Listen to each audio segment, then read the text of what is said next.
Ray. What do you want to do tonight? The same thing we do every night, Pinky. Try to take over the world. All right, yo, let's get into it. Try to take over the world. Speech and freedom Try to take over the world. And greatest chaplain in the world, Mr. Try Lance to O'Neill. take over the world.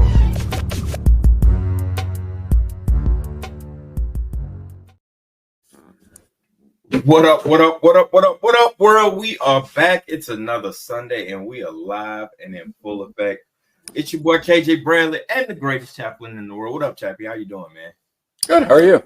I am in the middle of quinceañera season, and birthdays for classmates every other weekend, so I am exhausted, but I am here, and we are live. Let's get it going, man. Hey, this is going to be a very, very lightning quick episode. As I stated, because we literally just got in from another birthday party. So we still have to do school preparations and everything over on our end. So you got to teach your kids not to like other kids. It makes it easier. Yeah, I know, man. I have this social butterfly who's just a friend with everybody in the classroom. So she gets all the invites, and it's at 7 years old, it's devastating if she doesn't attend every birthday party. So yes, they invited me, not realizing that everybody in the class was given an invitation. Yeah, my wife and I are being run ragged. But I mean, it's great. The networking is great. Meeting the other parents is great. We were fortunate this year to be in a really great classroom and to meet some really awesome parents so far. So I think I was a bad parent. I couldn't name like three parents that my kids grew up with. Oh my But goodness. the moving around thing has a big part of that. Yeah. You know that once you get settled, it's a lot easier. Yeah, once that, and that's fortunate for us being here a couple of years now and growing soft roots has helped out tremendously. Yeah. All right, man, we are here. We are on the clock. Let's go. What do you got? What, as the great Cody Rhodes likes to say, and I hate to steal his line, but I got to. What do you want to talk about? I spent all week at the State House this week down in Carolina, so that was an amazing experience. So I didn't get a chance to check in locally, or at least find out what's going on news-wise with what's going on. But from everything I've heard, it's been a really, really tumultuous week as usual. But nothing special. But I want to read something here. Yeah, go ahead. Quote, this is from the New York Times, quote, Mhm. and I'm going to leave out who they are. Chose an unelected technocrat with deep experience in financial markets to replace blank as party leader and the country's leader. Okay, so an unelected technocrat with deep experience in financial markets.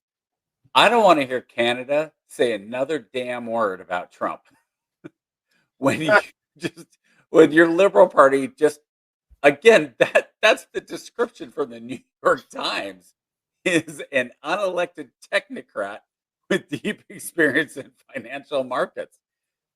That might be the funniest thing I've read. Yeah, he's the new prime minister. His name is Mark McCartney. He's 59.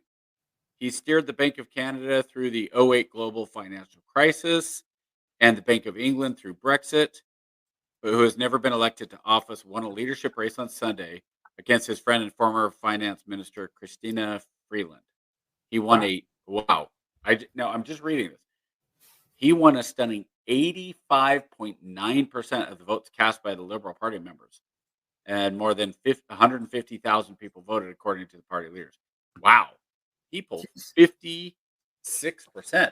And then apparently he's expected to call snap elections pretty quickly.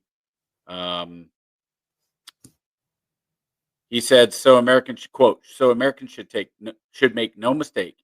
In trade, as in hockey, Canada will win. Taking a shot at the hockey team. Okay, cool. Anytime you want to take on any of our baseball teams or football teams or even soccer team. Well, actually, Canada has a pretty decent soccer program. But No, it's interesting. Um, he doesn't hold a seat in Parliament, and he is expected to call federal elections soon after being sworn in. In those elections, he'll face off with Pierre Poilievre, the leader of the Conservative Party. So that'll be interesting to see what happens. I do think there's some. I understand their government system in Canada and the UK is different. I do like that snap elections can happen um, in those countries. I think they're. I wish we had a system. I know in certain states, like with governor, like California, you can do a recall election. You can do some of Yep. because I think in 22, when people started seeing Biden start to really degrade, I think that would have been a good time for a snap election. I think you could see in the next who knows, the next year or two. So let's say you said Trump's chaos is either going to be cleansing for America or the fire is coming, right? So let's say a year, 18 months from now, the US might be in a position where they're like, hey, you know what, we need to cut our losses and move on, and we can't because it's a 4-year cycle. So there are parts of me that I think there are benefits from small elections. I think Canada is going to be really interesting. Um, our friend and buddy Greg Easterbrook wrote an article about beware of Canada becoming the 51st state, and he was going over a lot of the politics in Canada that they're fairly left leaning. I was a bit surprised. I didn't think that they were as left leaning as he seemed to say, but I am not a Canada expert by any stretch of the imagination. I've never set foot in the country. So he was talking about how Canada, I believe, would be the if Canada became now remember, Canada is not becoming the 51st state. They're just not. That will be a huge state. Well, it would be the third largest in population behind California and Texas, I believe, and that's it. But then the House, so California would lose like 10 members of the House. Texas would lose 4. So it's not like the little ones are going to lose. It's going to be the big ones. Yeah. So you've got 2 senators. Let's say that splits one conservative, one Republican, or I'm sorry, one. Yeah, because those aren't the same thing. Actually, maybe I just had a Freudian slip there. One conservative, one Republican. Yeah. Let's say one blue, one red. But he seemed to feel that it would go fairly blue for Canada, which was a bit I surprising. see it. Yeah, outside of Quebec, because Yeah. they'll probably vote to say we're out. We Yeah. don't. Most of their provinces are fairly liberal leaning. Like I don't know the names of all the provinces offhand, but I know Yeah. most of them like tend to lean. Now, when I say liberal, I mean traditional liberal, not Yeah. Not left. not extreme lefty, crazy leftist liberal. I mean traditional liberal values. Universal income, healthcare, Yeah. basic stuff. New Mexico, not Oregon. Yeah. There you go. Yeah, that's a perfect way to put it because you got to be careful with those terms. Yeah, and that's the thing. Who knows how it would go? But it's a pipe dream. I saw another one that was really interesting this week. There's a push. And I don't know where this comes from. A push to let Puerto Rico independence.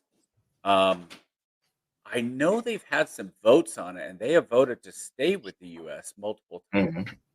But the number it said something like the U.S. would save $640 billion by letting Puerto Rico off off the rolls, as it were, leaving the United States and becoming independent. I Yeah, just I was surprised by that number. That seemed a bit crazy to me. Now, ultimately, here's the thing: I think Puerto Rico is in a situation where if they want to become an independent, they should become an independent because you ask most Americans, and Americans are not always most educated, but you see people go, "Oh, Puerto Ricans, they're not even Americans." Well, they're American citizens the minute they're born. Puerto Rico is a protectorate, and so, or a territory, whatever word you want to use. So if you're born in Puerto Rico, you become a U.S. citizen. I'm curious what the current polling would be with Trump in Well, office. How Puerto Rico would vote at this point. well, it came up through conservative circles. I remember early 2000s. It was toward the end of the Gingrich years. It was the free Puerto Rico because they kept voting blue, and it pissed a lot of the conservatives off. And then it just kind of like, every now and again you'll hear it flare up, but nothing really serious came out of it. Yeah. So it wouldn't surprise me that it's flaring up now with all the rhetoric going on.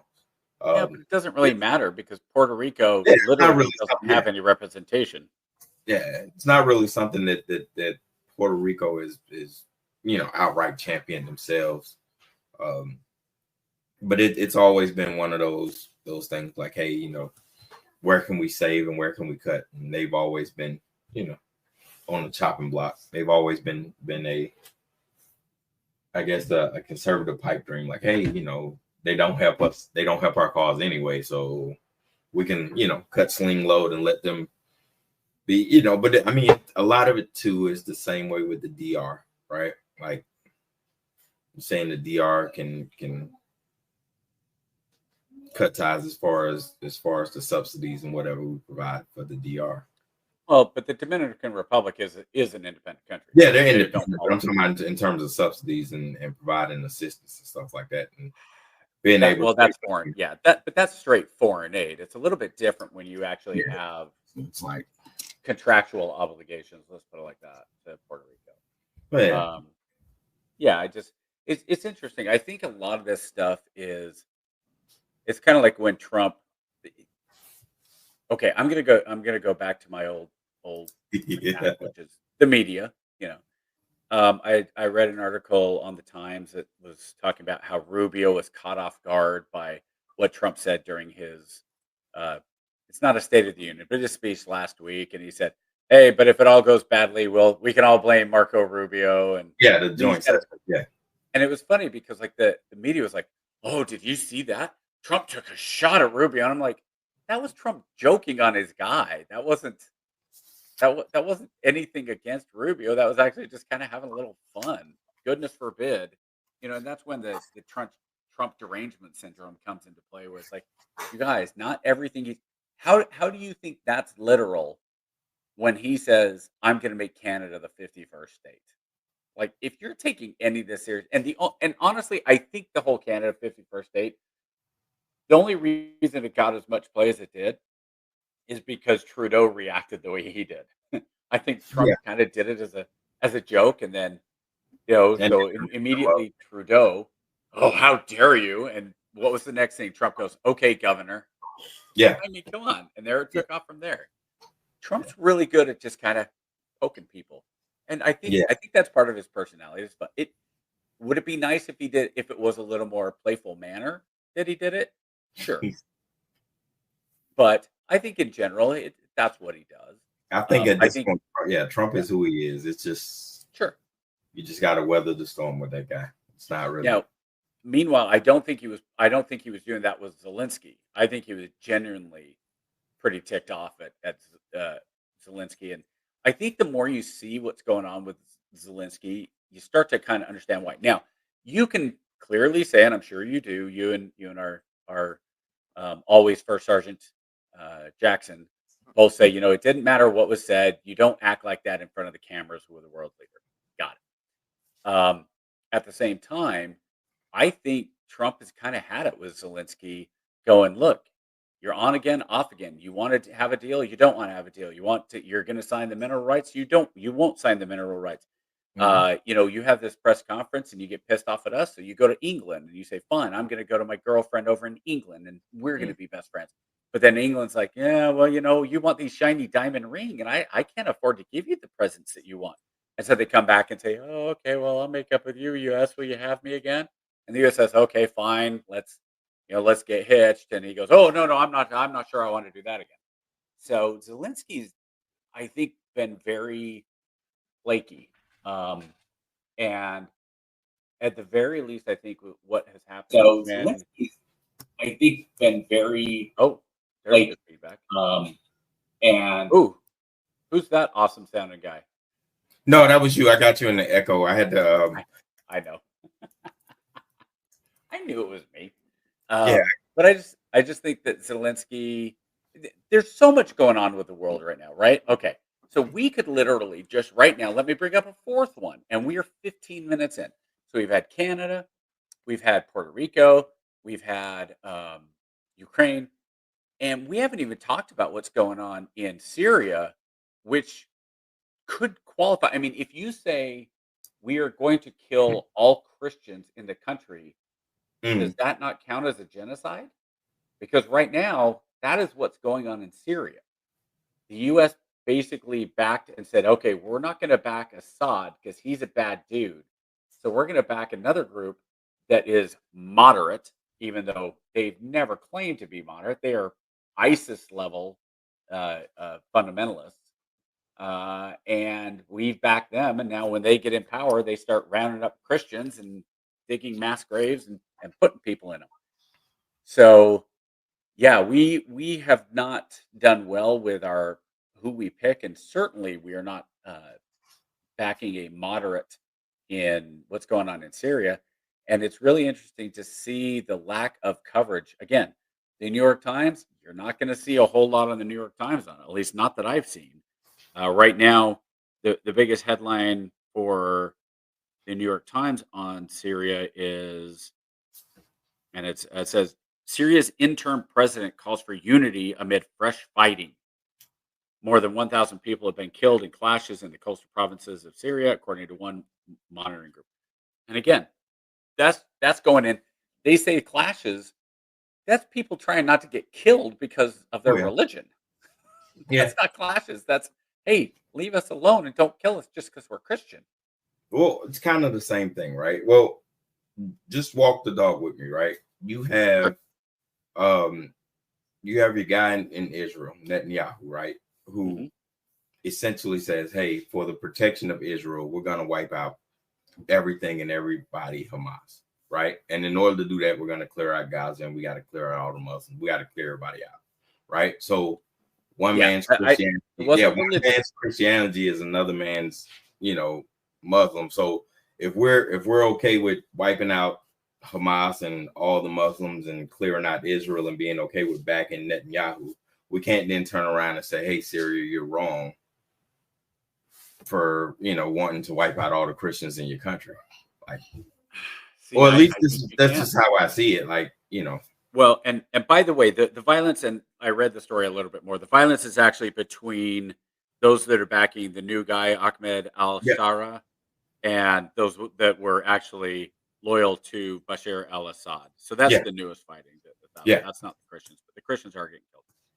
I think the difference there, when you say that with Gaza versus Israel, I do think those are apples and oranges, because the Christian minority in Syria are not lobbing bombs at the government offices. They're not going in and killing the Muslim majority. They're not going in and doing these things. And with Hamas, for years, you've had terror attacks going in from Gaza into Israel. So I think there are some very different things. I think now you can argue, you can say what you want, whether it's overkill or whatever. I personally, I'm a big fan of the book Ender's Game. And Ender, if you don't know the story, Ender, when he's about 6 years old, he has this monitor taking out where they could see what Ender was seeing and everything, right? And so as soon as it's out, these three bullies, and again, this is like first grade, kindergarten, first grade. These three bullies go to attack Ender because they're like, "Oh, now you don't have your monitor. You're not protected anymore." And so Ender basically calls out the leader of the group. He's like, "Hey, you call me a small little third, and here's you with three, two of your friends. I thought I was just nothing, but you're just gonna beat me up. You need your friends to take." So he uses that on him, and the bully's like, "Okay, fine." And Ender comes in and full on just kicks the kid right between the balls, and he picks something up and hits him on the ground. And then, or no, he hits him on the head and knocks him down, and the other two back up, and then he steps back and he full on kicks him. kiss him in the head or something. And so later on, when they're trying to figure out, do we need this kid? They go to him, and the adult says to him, Ender, I need to know. I know about the fight. I need to know you had him down and he was defenseless. I need to know why you kicked him a final time. And here's the 6-year-old kid. And he says, knocking him down the first time stopped that fight. Hitting him while he was down stopped all the other fights. Because the friends, he's like, if you guys ever come after me, I'm going to do this to you too, right? So that was the mentality. And so that's something that Ender throughout the entire book and series is him saying, look, do everything you can to avoid a fight, but when you fight, you dominate and you make it so the other guy can't come back. And Israel kind of has that mentality of, look, we can only take so much. And there's a point where you guys have been launching these rockets, you kidnap our guys, this and that. And finally now, the October, what did Hamas think was going to happen with October 7th attack? Did they think Israel was just going to come in and, shoot a couple bullets and leave? They decimate. And remember, they still have hostages. And at this point, they're turning over hostages, dead babies in coffins and parading them down the street. I personally don't have a lot of sympathy for Hamas. I have sympathy for the Gazan and those that did not want this and don't support Hamas and want to have that peace, because there certainly are Arabs that want that. But as far as the Hamas government, they don't. It's in their charter that part of their goal is to destroy Israel, and that Israel doesn't have the right. That's Hamas, Hamas, Hezbollah, Iran. You and I talked about this. Mm-hmm. You said, would you wouldn't talk with Iran and give them any advantages? We were talking about how Hesketh went in and told Cyber to stop doing attacks on cyber offensive on. Yep, stop Russia. doing offensive attacks against Russia. Right, and you said, well, if Iran said they were going to leave Israel alone, you still don't do that. And I was like, yeah, we can see that. And I said, yeah, no, you do that, because the whole point of Israel, their biggest threat is Iran itself. And if it means you don't do offensive attacks against Israel, against Iran, what offensive attacks do you need against Iran? Well, you're worried about their nuclear, you're worried about their gas production, you're worried about their Raptors that are sneaking in behind them. And I like how he was so sneaky as he went through. That was great. But like, if they agree and they said, you know what? Okay, Israel, we're done with Israel. Israel can be their own thing.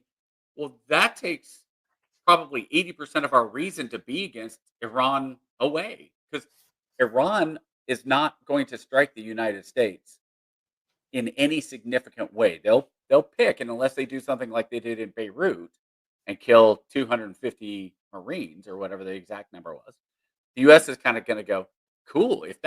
If we could get North Korea to leave South Korea alone, if we could get Iran to leave Israel alone, and then right now, kind of the front page one is if we could get Russia to leave Ukraine alone. Those are all great, but there's always stuff like that. Are you going to get the North Sudanese to leave the South Sudanese alone? Are you going to get the Muslims in Syria to leave the Christians alone? I'll take the win each time that you can get it. And if the only thing the U.S. So ultimately, and this is what I've said, because we don't know what's going on with Russia, and sometimes what Russia wants and what the U.S. wants, that they happen to line up. The U.S. wants to stop giving money to Ukraine. Russia wants the U.S. to stop giving money to Ukraine, right? Sometimes that lines up. And to me, I don't know what this is, because we're not being told this, nor should we be. But if part of the deal, if Putin says to Trump, if you guys are serious about us having a ceasefire and about us ending this war, you keep attacking us by cyber. We know it's bullshit, but we're not doing anything to you. It's not us. It's our little, and we'll try to see what we can do to stop her. And I don't know what's changed on their side, but if that's the case, maybe that's a piece of the puzzle. Maybe that's part of how we stop what's going on in Ukraine. But you're not going to even piecing Ukraine isn't making everybody happy. The prime minister of it wasn't Holland, it was next door, Belgium. The prime minister of Belgium last week said peace in Ukraine is potentially more dangerous than the war continuing. For who? Not for the soldiers on the ground, not for the people on both sides getting shot. You and I, we can disagree with Russia, we can disagree with Ukraine, we can disagree with the politics. You and I are both soldiers. We don't want fellow soldiers on whichever side to be killed if they don't need to be. That is the respect soldiers have for each other. Mhm. The only time I want a soldier dead is if he's pointing a gun at me and I pull the trigger first, right? Yeah. And so there's so much going on. And with Trump, what's tough with Trump, and it's not a defense thing. It's his own hubris has gotten in the way because, and again, we talked about this a lot. Campaign trail versus the real governing. When he says, "I'm going to stop the Ukraine war on day one," why? Why say that? Because you're Trump. I get it. But if he had just said, "Stopping my first day in office, the first thing I'm going to do is I'm gonna focus on how to stop the Ukraine-Russian war." That is a day one. I have these things all laid out. I'm going to sign executive orders to wipe out the other executive orders. Blah blah blah, whatever they are. But instead of saying I'm going to stop it on day one, dude, that's like saying I'm going to put somebody on the moon tomorrow. You can't. You don't have literally the power to do that.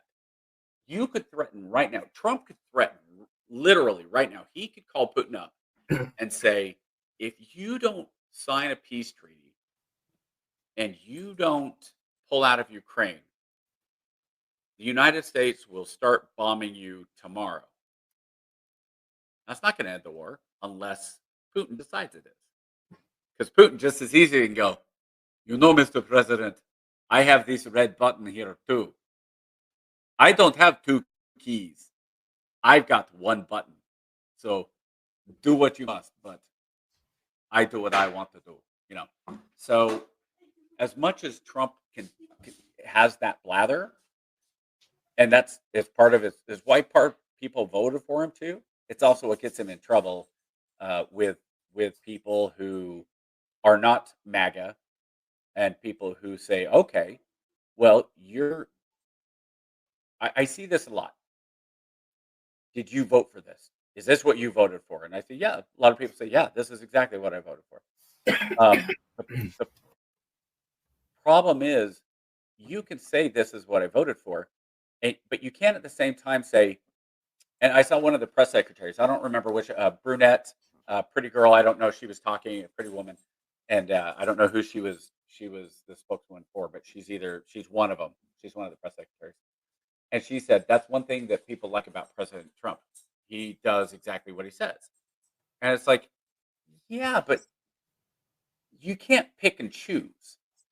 You can't, if he says, I'm going to do these, and he did, I'm going to do these 50 things, and I'm going to do them all on day one. And let's say he did 20 of them. Great. Okay, cool. He followed through. He did exactly what I'm going to be more transparent. Yep, you have been. You have more press conferences in your first 60 days or 6 weeks than Biden had in his full 4 years. I'm going to cut the prices of this, or energy. I'm going to do this energy. Okay, cool. But you can't say he does everything that he says he's going to do when he said 50 things and he's done 20 of them, because 30 of them haven't been done. And you can say, well, that's his.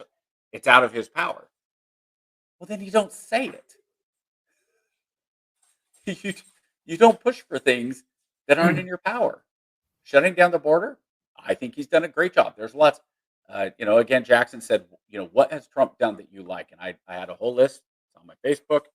Shutting the border was one of them, but declaring energy, I think right now gas for me at least is down probably 40 to 50 cents, but it flexed. It goes up and down. The egg crisis I think is a bit ridiculous because of the bird flu stuff.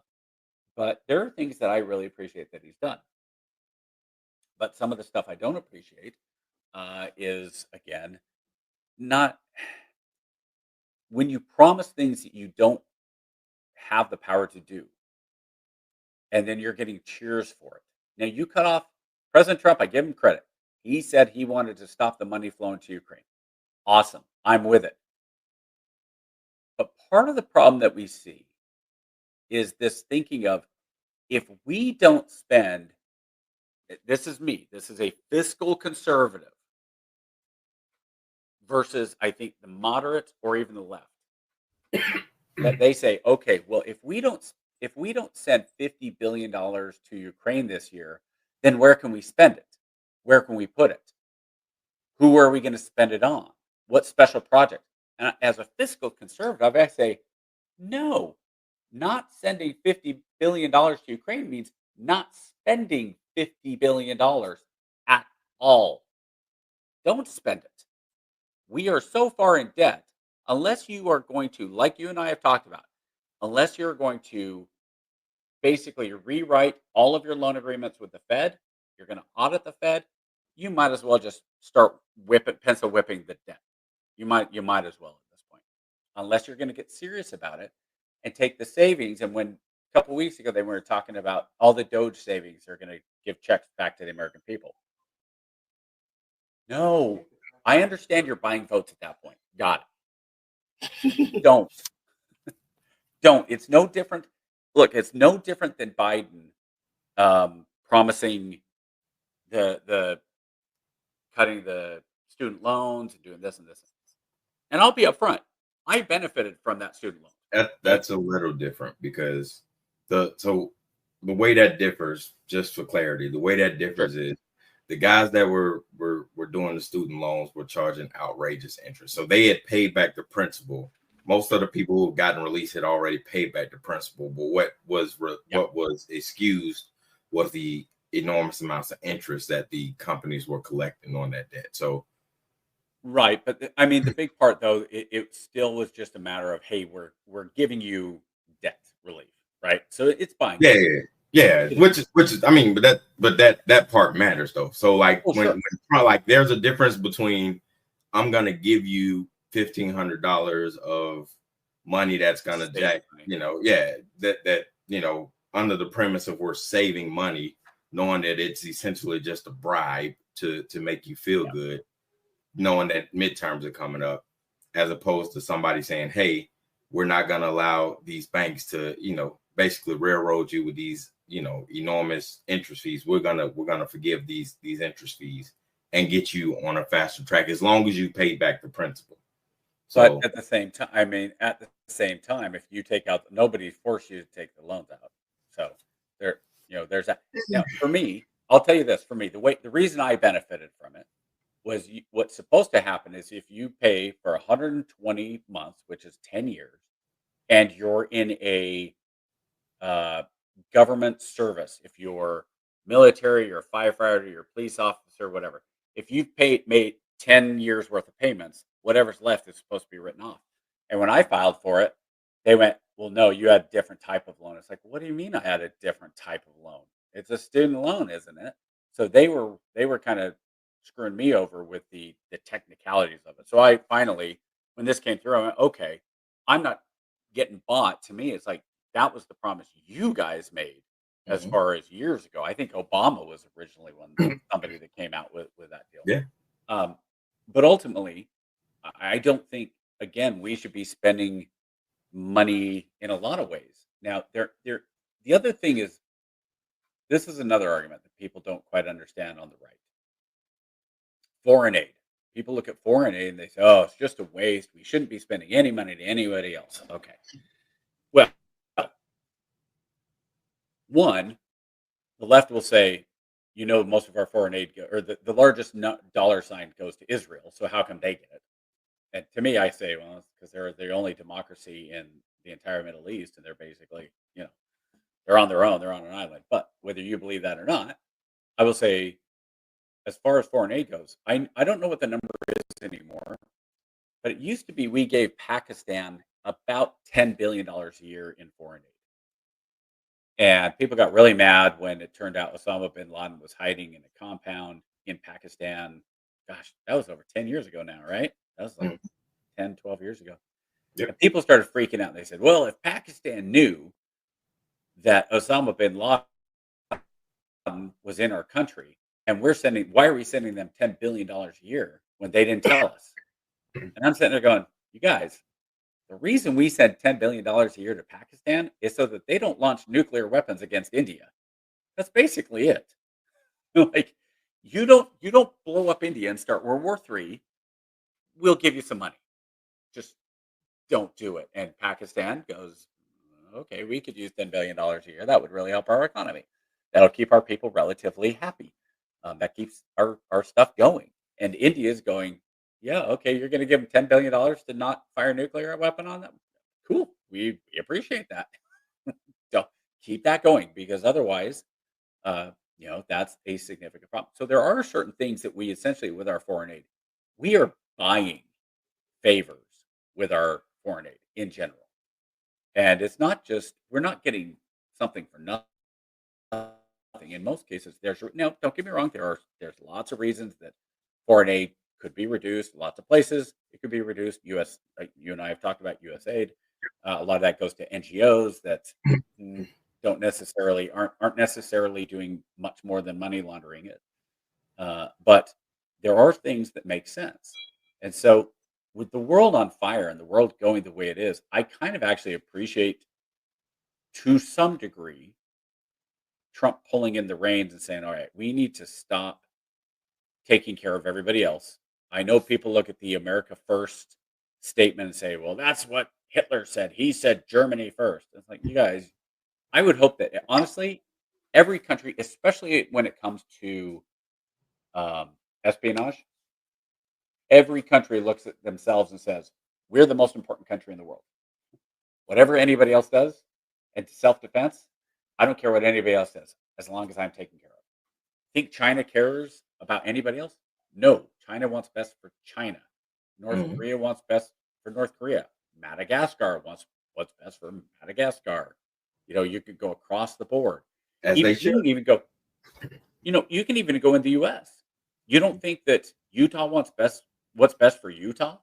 Mhm. And they're like, hey, we don't want that. That's one of the big frustrations in Utah is so many people have moved from California and brought pretty far left politics, especially into Salt Lake. And they're going, we don't want this.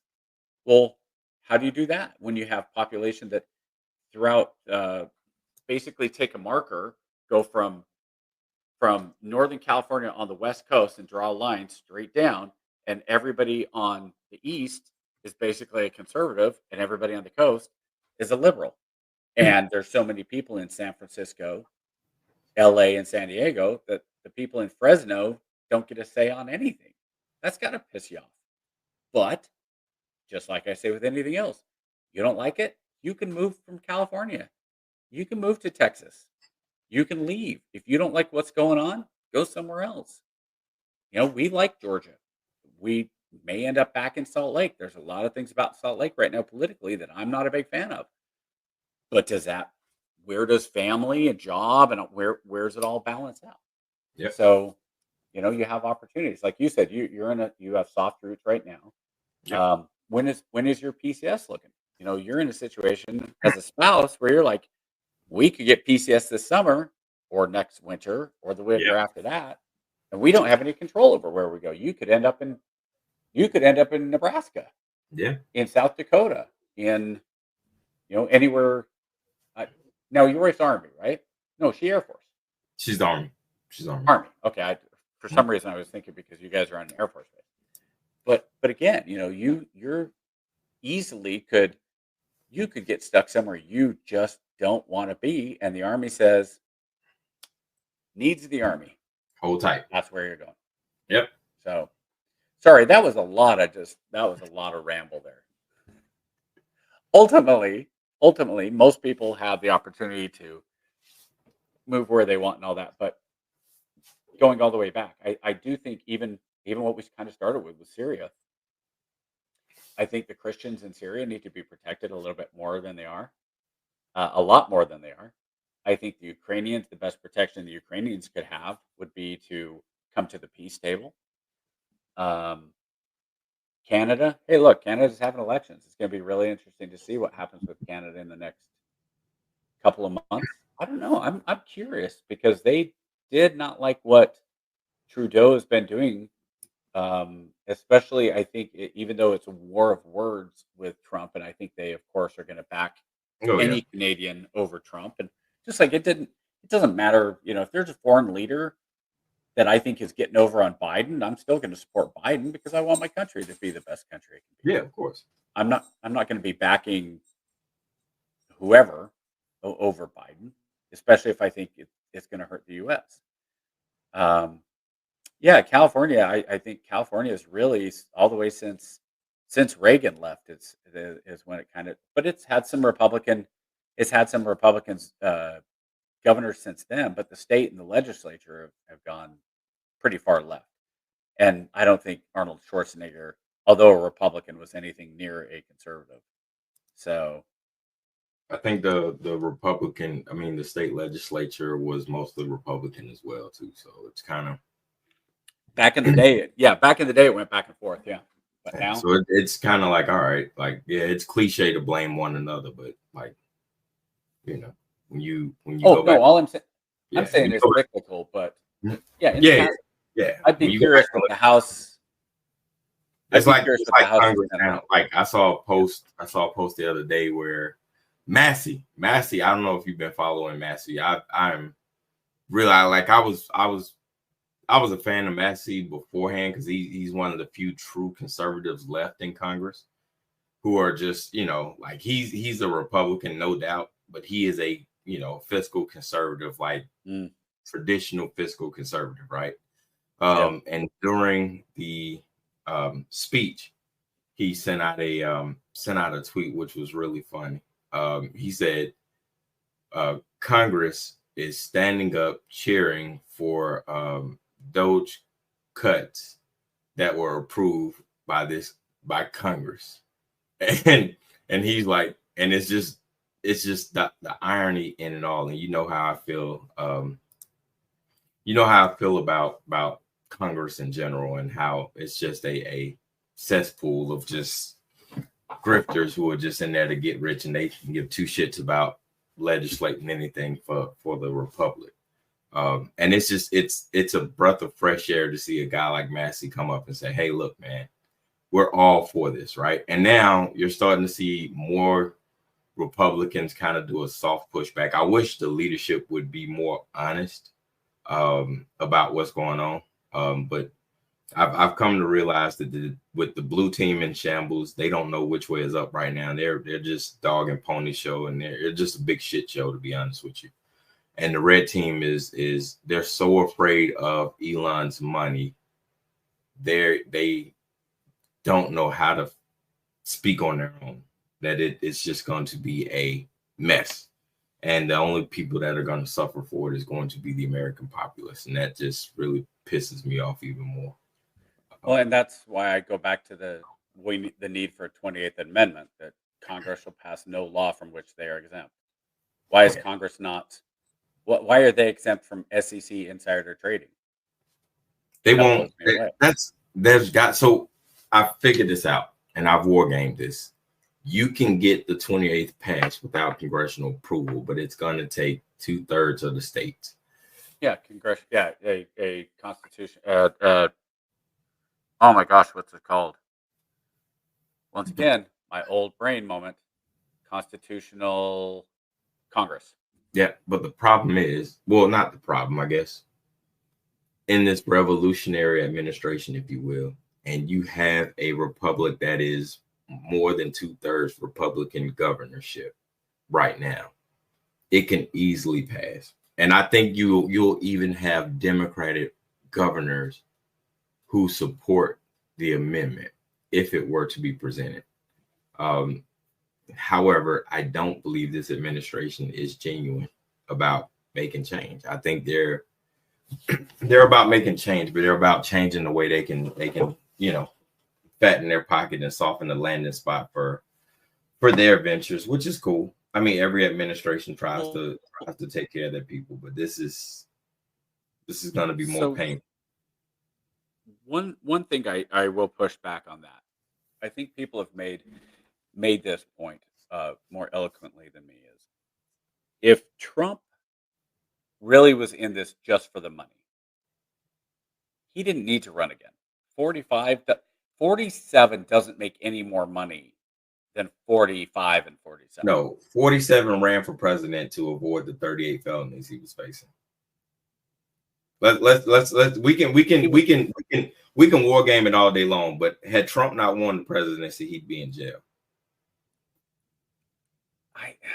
He was facing 38. I don't think so. He was facing 38 felonies, and then he had more coming from the report. I think SCOTUS would have thrown him out. I don't know. When you look at what they were basically, again, paying your lawyer to do his job. There's no way SCOTUS will be able to clear 30 plus felonies without it having irreparable damage to the reputation of the Supreme Court. The 30 odd felonies, okay, first of all, was a very purposeful reason done that way to make it 34 felonies. Or I think it was sure, absolutely. Okay. So here's what I mean by that. So 34 felonies. Okay. So he basically sent a monthly check to his lawyer, to Cohen, I think is who it was. Sent a check to his lawyer, and then he, in his ledger, his accounting ledger, says, this is what I paid it for. Okay. Mm-hmm. So now, every single month, he does that for, let's say, 11 months. Sure. So each felony was, he signed the check, he wrote the ledger amount in his bookkeeping, and then he handed the check to his lawyer. So all three of those were separate felonies. 11 months, so 11 times, that's 33. The New York State Legislature had to go back and turn that into a felony. They had to vote to turn that into a felony because the check stuff that he was doing, if it was illegal, first of all, was a misdemeanor. And then they had to go back and retroactively make it a felony and retroactively extend the statute of limitations. So this whole idea that he went in to avoid it, okay, if you say that, well, then New York went in and they changed the rules on him to begin with. Now, him paying Stormy Daniels, so even Stormy Daniels changed her story, right? She went from, I was a prostitute, basically. All of that sounds great, but you're going to tell me a guy facing 88 different court cases across the nation and 34 felonies for that one incident. 34 for one incident, 88 overall. And you telling me all 88 were just some mad conspiracy? No. None of it? No, that's not what I'm saying. What I'm saying is in that case, because here's the other side of it. Did Trump create fraud because of Trump University? Was it Trump or was it people underneath him, right? Now, Trump can, how responsible is Trump for, and I'm just generalizing because I don't know the details of Trump University, okay? Just to be real clear. He may have absolutely been in on the whole thing, right? So Trump University is very different. Half the country wanted him to be president. That's well, even with what it was. That's about. But that set that aside. Okay, if you remember, there was a lot of pushback a few years ago against for-profit universities. Sure, they were basically giving out degrees, degree mills. Those got shut down. Now, what Trump did, my understanding is, Trump basically said, hey, come to my seminars. Trump University, learn how to sell like a boss, be a salesman like a boss, right? And some people liked it, some people didn't, some people, and so they turned around, they sued him and said, "Hey, this is bogus. I didn't get what my money's worth." And the court said, "Yep, that was not what was promised. You promised this," and so there was a fine paid and all that stuff. Okay. Was it criminal? He wasn't found guilty of criminality. It was fraud, business fraud, and he had to make restitution that way. Okay. Mm-hmm. So for the 88 charges, I don't know if those were legitimate felonies. I don't know if those were legitimate misdemeanors. I don't know. Because again, I look at a lot of this and I also see stuff and read stuff that says one, like you say, he ran for 47 to avoid being prosecuted for these things. Well, the other argument is he was prosecuted for these things to keep him from running to be 47. Could be. Yeah, I agree. Could be. Could So be. you've got a chicken and egg situation, right? Yep. So regardless of all that, Trump is the president. He's in there. He's at the very least he stirred the pot. And I think the people, yeah, you'll agree with that, right? Yeah, that is I think definitely that a way. Yeah. sure. Now, I think the average American, if you not average American, the average Trump voter, if you said to the average Trump voter, Trump over the next year is going to stir up the soup and it's going to really hurt the swamp. The money that's going to be saved for the country is going to be somewhere between 500 billion and $1 trillion. Oh my God. Well, Yeah. that's the argument right now. That is extremely optimistic. But all right, go ahead. Go ahead. I'm just kind of making the argument. I got you. Go ahead. But and this is why I say 500 to $1 trillion, right? I got you. But because of him doing that, at the same time, he's going to turn around and enrich his own bank account by $10 billion. I think the average MAGA would say, well, he's earned it. If he can save $50 billion, but his personal income goes up by $10 billion because of it, fair trade. Now, knowing you, and I know you, you'll say, I don't give a shit what he saves. If he increases by $1 more than he's entitled to, that's graft. Grift. Yes. Grift. Yes. He's grafting. He's grafting. Yeah. Sorry, I messed myself up. And I understand that point of it as well, right? Mhm. I am very much a look. If there's a law, the law is the law, and if he's doing something, now I'm also the law is the law. It's not a coulda, shoulda, woulda. Either. Sure. When the military says stuff like, "Well, you should have known," is it in the regulations? Well, no, but you should have known. Then you're wrong. Put it in the regulations, or I don't give a crap. I can do it, right? Yeah. And I think that I think there is a point where, let me rephrase. I hope, not I think. I hope that what's going on in Doge and in the White House in terms of trying to make the country better through mass chaos, let's say.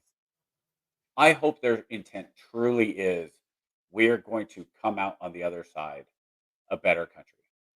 The analogy I used with you and KJ was that, a lot of people look at this country as it used to be the greatest piece of property with the greatest house on it.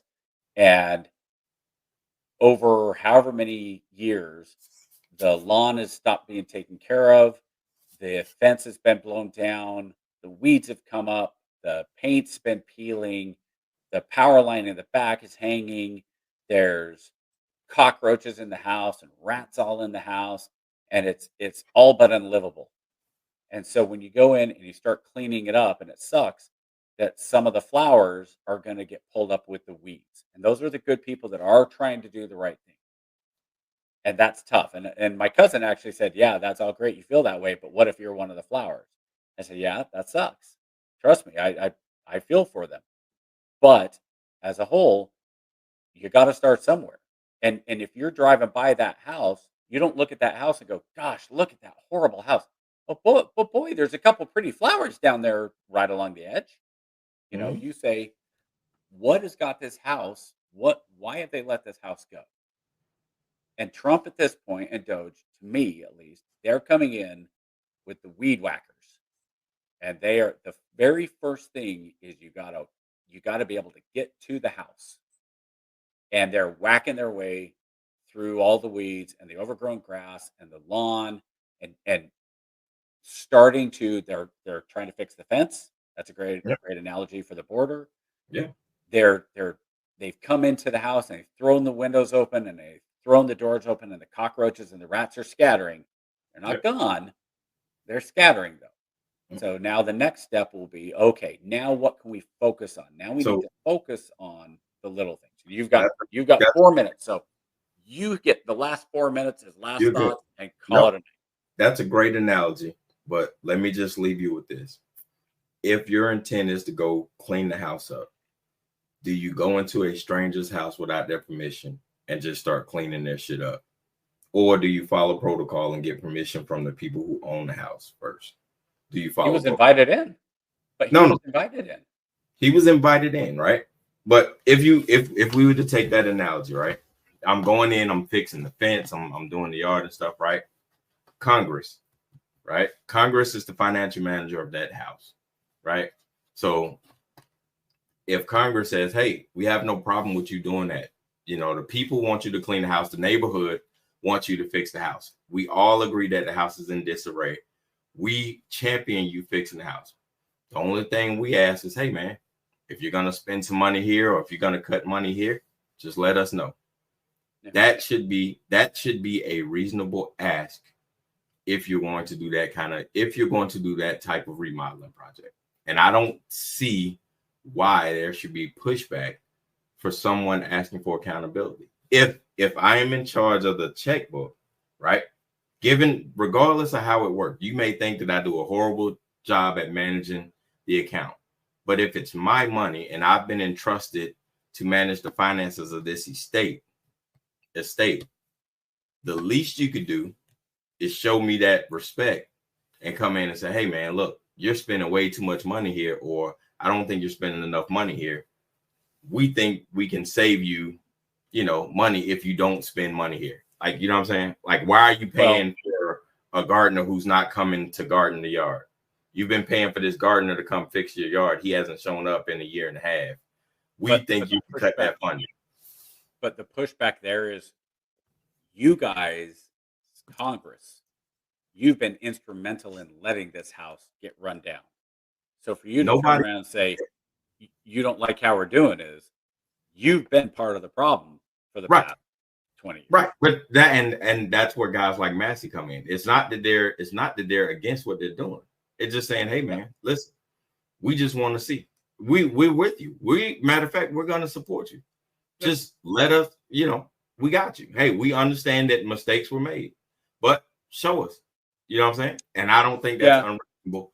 And before we get Well, up out of here, yeah. nobody is against saving money. Again, Liberty, that is a media blurb that people take and run with because it sounds great. Nobody is against. I've seen Democratic and Republican, red and blue team come out and say and support and champion Doge. Matter of fact, even when they set up the Doge caucus, they had both members of both gangs in there, both red and blue members. The only pushback they've ever had was the accountability. "Hey, we okay. Hey, you're going to cut 80,000 people from this department. Great, cool. You're telling me the reason you're doing it is because you're saving this much money. Great. Show us before you do it." That's all we're asking for. And I don't think that is an unreasonable ask for the people or the representatives that we elected. Or else, what's the point of having them there?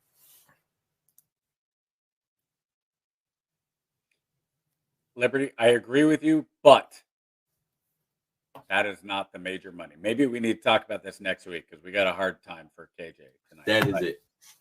The money is not just in government employees, but that is absolutely not. That is absolutely not where the money is. Anyway, we have to be outie.